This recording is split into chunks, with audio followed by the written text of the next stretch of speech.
I try to help people understand that they're actually responsible for their own triggers.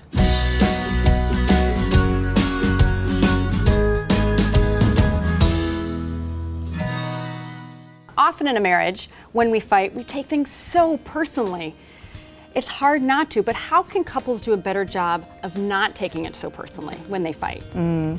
Actually, fighting is, people think it's taboo, they don't want to do it, but Harville and I think fighting is an opportunity for growth. Absolutely. And we say conflict is growth trying to happen. The way I phrase it is conflict is God trying to show up in your relationship, wanting to make a transformation and teach you something and your partner something. A major thing that Harville and I like holding up is that there's a myth in our culture that if you're fighting, you're married to the wrong person.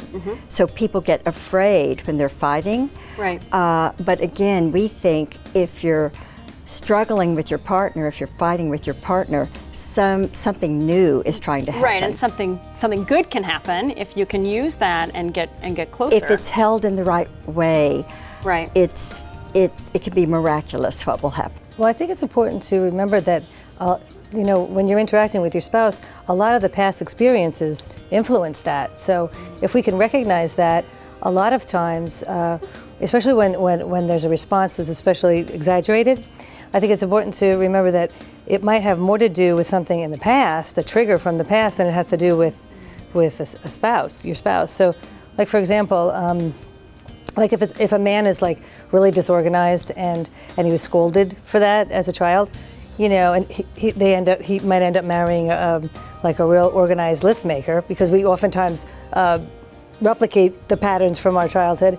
And like his wife might say, honey, can you pick up the socks from the floor? And he's like having this big reaction. But if she can remember, it's got nothing to do with her and everything to do with the trigger from the past, that kind of gives it a different kind of perspective. Absolutely. I'd love to build on this talk about triggers.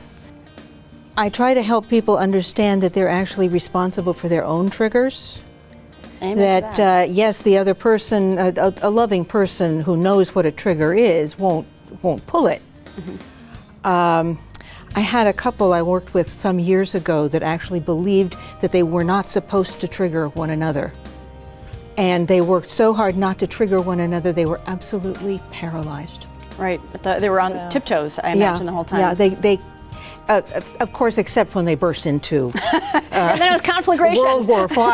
Right. But, and as Helen, you were saying, God in the middle of your marriage, that we're really brought together for that conflict to happen. And I often describe with my clients that if you are burning off a field, contained fire, that fire to the soil can bring nutrients. Oh, wow. It's a great green, metaphor. It's alive, it comes back healthier. And that with the conflict, if you know how to use the conflict, using the Imago dialogue, for example, that you can come together and take that fire, if you will, the conflict, mold, shape, think of things we put under fire, and shape the relationship, but also to bring back new life. And to have a healthier relationship. It's a bit of going through that crucible as well, right? I mean, it's like that fire can really transform, but it can just be, it can be so hard. Conflict is growth trying to happen. Absolutely. So I think the first thing to manage the trigger is to learn to say, let me see if I'm getting that. Right. You really felt that I was attacking you for. Is that it? And just couples have to learn, and I say this, have to deliberately, they have to learn how to respond in their relationships in an intentional way instead of a reactive way. And the other thing that Helen and I have found that works in our relationship beautifully is, again, something that regulates the anxiety reaction in your middle brain, is to become curious.